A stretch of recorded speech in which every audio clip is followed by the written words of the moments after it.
Liverpool have done it again. Liverpool have done it again. I'm sick of it.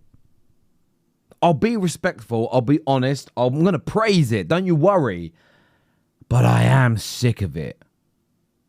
Genuinely. When is the pain going to end? But it's my own fault, by the way. It's my own fault because I allowed myself for a moment. And I said this a week or so ago, right here. By the way, hit the like button, subscribe, share this across your social media platforms. Thank you.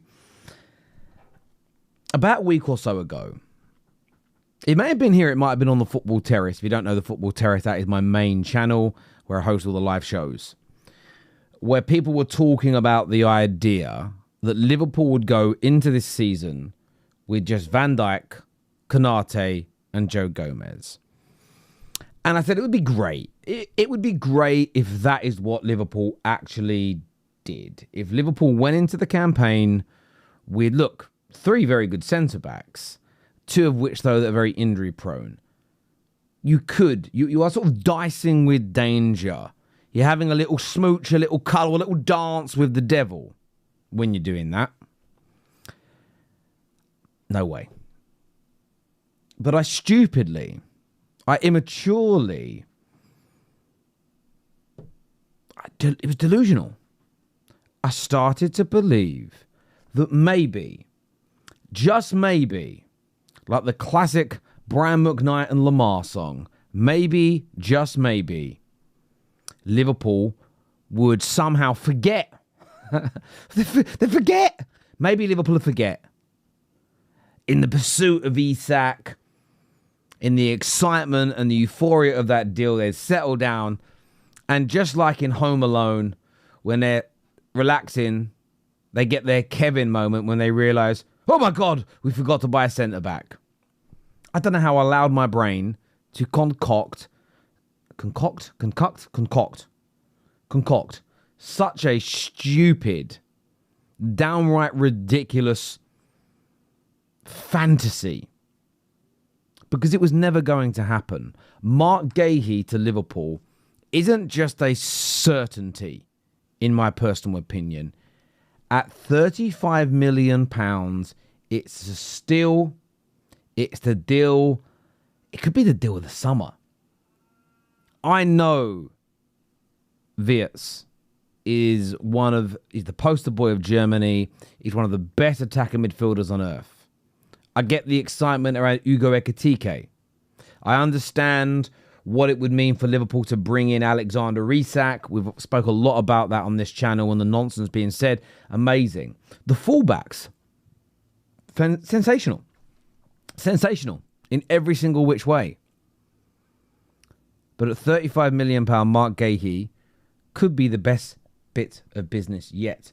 And not just at Liverpool. I'm talking right across the Premier League. I don't think people actually understand the quality of this man. He is absolutely brilliant. Now, again, I shouldn't have to say this, but I will. I hope it fails, right? I hope that he regresses and the pressure of playing at Anfield, the noise of the cop, the media pressure, suddenly rivals wanting you to foul rather than everybody kind of clapping you along because you play for Palace and you're an England centre-back. I hope he succumbs to it. Sorry, Liverpool fans. I know a lot of you tune in. I know a lot of you subscribe. But I'm going to be honest. I hope he fails. But again, I'm not going to allow myself to be dragged in. He's not going to fail, is he? He's fantastic. And aside from that, and maybe even more sobering, maybe even more painful, the bit that it feels like a pebble in my shoe is the £35 million part. When you consider how much money Newcastle were quoted, how much Newcastle were being asked to pay, even with a year, 18 months left on his deal, compared to Liverpool, it just shows you the brilliance, just shows you the fantastic nature, the impeccable and professional way that Hughes and Edwards run that club. Of course, on behalf of FSG. They just have a way. They just have an authority.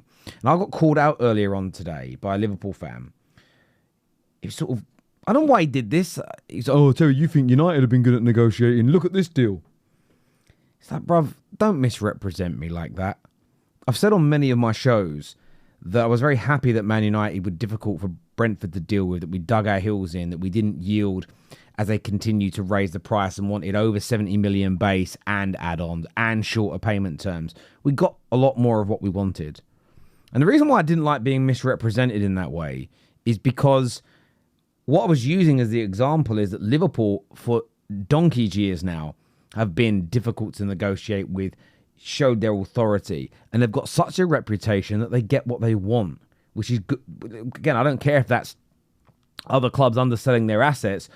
I want my club to get the best deal. The same as you, Liverpool fans, you, any rival watch. You don't need to be a Liverpool supporter. You want your club getting the best side of the deal every single time. That's what I want.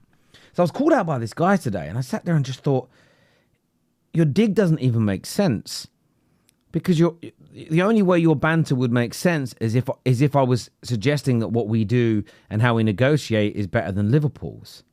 I was using you as the pinnacle. I was using you as the not even the benchmark, the pinnacle. So it was a really weird thing to try and attack me on. It didn't make any sense. I still don't quite understand it now, because yeah, I'll banter Liverpool if they lose a football match. You know, I'll talk about my greatest teams being better than their greatest teams. Of course I'm going to do that. But the one thing I'm not going to do right now is pretend that the way Man United run, how we operate in transfers and negotiation ability, no Man United fan worth their salt, no Manchester United fan with a brain cell would ever try and have that conversation. There isn't an argument that you can create. That one does not exist. Not on planet Earth, not in our solar system, and not even in our galaxy. You've got to leave the Milky Way. This is Matt McConaughey, Interstellar. See you in a bit, bruv. To maybe find somebody that believes it. Because no one around here does. Not at all. But this is phenomenal business for Liverpool. And when you look at the fact that I still believe they're going to get Alexander Isak, I don't care about the noise. I don't care about the outrage. I don't care about the bad PR that Liverpool are getting, that Isak are getting. That deal, in my humble opinion, will go through and will happen. Guehi being added to this Liverpool team, in some respects, is as worrying, if not more. And I'll tell you why. Because Liverpool are a little bit susceptible to counter-attacks like most teams in the Premier League because of the power and pace most sides now possess. You couple that with a bad injury or two. Not that I would ever wish that. I would never wish on anybody that happens.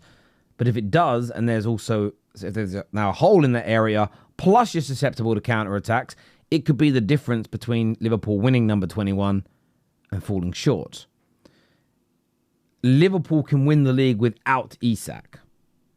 I don't think they can win it without another top-quality centre-back, because I wouldn't trust Gomez and Konate staying fit all season.